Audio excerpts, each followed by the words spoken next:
tem um parlamento que a gente não consegue hoje dizer muito para onde vai em relação à anistia ao golpe, por exemplo, né? Então, a gente estava falando a respeito disso.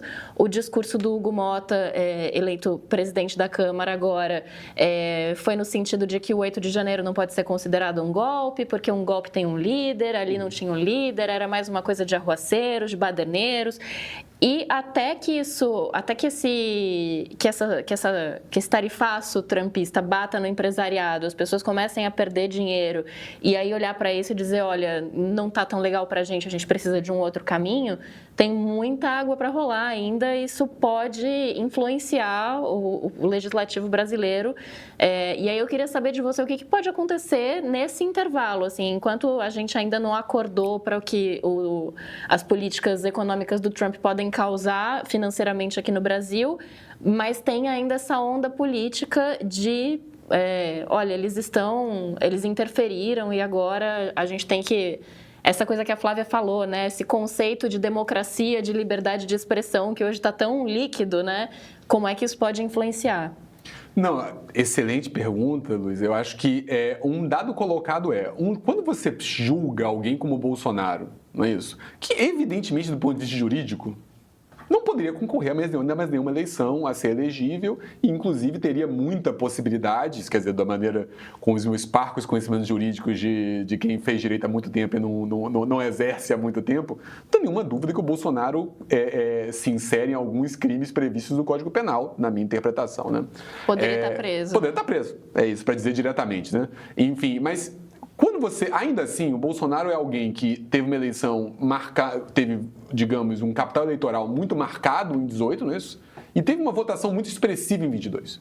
Para você alijar uma figura como essa do jogo político juridicamente, por mais que você tenha base jurídica, essa base jurídica deve conviver com uma construção política que tem que apontar, isso é intolerável. É intolerável quem faz um discurso golpista. É intolerável quem manda tanque passear na frente do STF do Congresso. É intolerável quem relativiza golpe. Isso não foi construído. A verdade é que a normalização do Bolsonaro e do campo da ultradireita faz com que, uma possível reversão da inelegibilidade do Bolsonaro, uma possível anistia, esteja sempre na ordem do dia. Por quê? Para começar, uma parte do Congresso poderia estar facilmente destruindo obra de arte do 8 de janeiro. No 8 de janeiro, poderia estar lá rasgando o Portinari, não é isso? Isso é crível. Não diria que é a maioria do Congresso, mas eu diria que é uma parte substantiva do Congresso. Isso já por si só é relevante. Uma outra parte do Congresso não vê problema em conviver com essa parte do Congresso. Então, isso é representativo de setores da sociedade brasileira. Então, inegavelmente, você vai ter esse debate. Tristemente, eu acho que, olhando o aparato legal brasileiro, olhando o que a gente conhece de discursos e práticas institucionais de defesa da democracia, o Bolsonaro não deveria nunca mais concorrer a uma eleição. Eu não tenho nenhuma dúvida disso. Mas, como analista político que tem que olhar não apenas o que eu quero, mas está colocado, quando você pega nas forças políticas que se organizam e estão presentes no Congresso, a inelegibilidade do Bolsonaro é uma possibilidade que vai estar sempre na ordem do dia. É claro, tem avanços e retrocessos. Aquele atentado tragicômico, não é isso? Da explosão França, eu esqueci o primeiro nome dele, mas sim... Exatamente, de alguém que tinha uma clara simpatia pelo campo bolsonarista. Isso, do tio França. Do tio França, exatamente. Quando ocorre aquilo, retroage um pouco, as pessoas fazem, nossa, o que isso pode acontecer conosco enquanto instituição? Porque é isso, uma parte do Congresso, que o Hugo Mota representa muito bem, ela está olhando o quanto que ela pode se alinhar a esses que poderiam estar no 8 de janeiro, os Zambellis da vida, esse tipo de personagem, não é isso?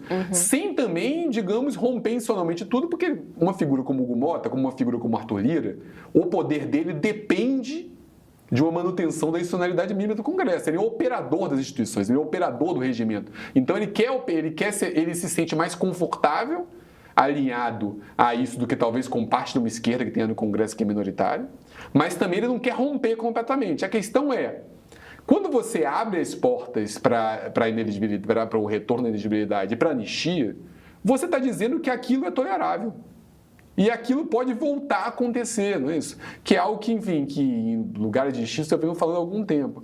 Quando setores da ultradireita que têm o combate à democracia, não num ponto lateral do seu discurso, mas no centro do seu discurso, são não apenas atores políticos legítimos, mas um dos dois principais polos da política brasileira, ou da política de qualquer lugar, a ruptura institucional está no horizonte. Porque a democracia gera insatisfação dos cidadãos. Porque existe crise, não é isso? Agora, ou na esquina, vai ter uma crise. Se tiver como ator legítimo alguém que diz que a saída da crise é romper com a democracia vai estar sempre em risco. Então, agora, analisando concretamente, o Hugo Mota parece usar esse discurso, em parte como agenda, ele pode ser o presidente da Câmara que vai se apoiar nisso, mas em parte também como chantagem, né? Ele está também, o discurso dele é para se colocar como ator político, fazer um aceno ao campo bolsonarista que quer e o campo da ultradireita que defende a anistia, mas também ele quer, digamos, chantagear o governo do PT, o governo Lula, né? Isso quer dizer, olha, se não me der mais alguma coisa, se não fizer mais algum movimento, vou pautar a anistia. Essa é uma carta na manga, né? Agora, isso, por outro lado, é uma fragilidade enorme do governo. E me parece que, para além dos problemas de comunicação, de estratégia que a gente pode colocar, não é simples superar essa questão. Quando um governo tem que colocar como uma das suas agendas de governo a manutenção da democracia, quer dizer que ele tem que abrir mão de outras coisas. Ele começa a colocar, não, você não vai implantar só política econômica, mas olha, isso que você está pedindo aqui de manter a democracia, de manter a punição dos que tentaram um golpe de Estado. O mínimo do mínimo do mínimo, né? Esse governo está enfraquecido, ele tem que gastar o capital político para coisas que outros governos, inclusive do próprio PT, não tiveram que gastar o seu capital para isso. Então o nosso cenário é muito terrível e claro que quando a gente olha para um cenário mais amplo, para esse cenário geopolítico em que o Trump, na verdade, não apenas anistiou as figuras que invadiram o Capitólio e colocaram em risco a vida dos parlamentares norte-americanos, como está perseguindo, não é isso, aqueles que tentaram puni-los. Então, quando a gente olha para um país com o tamanho da influência dos Estados Unidos e que está fazendo esse movimento, é claro que a sensação é por que não podemos fazer aqui, ou talvez devamos fazer isso aqui. Então, um cenário difícil.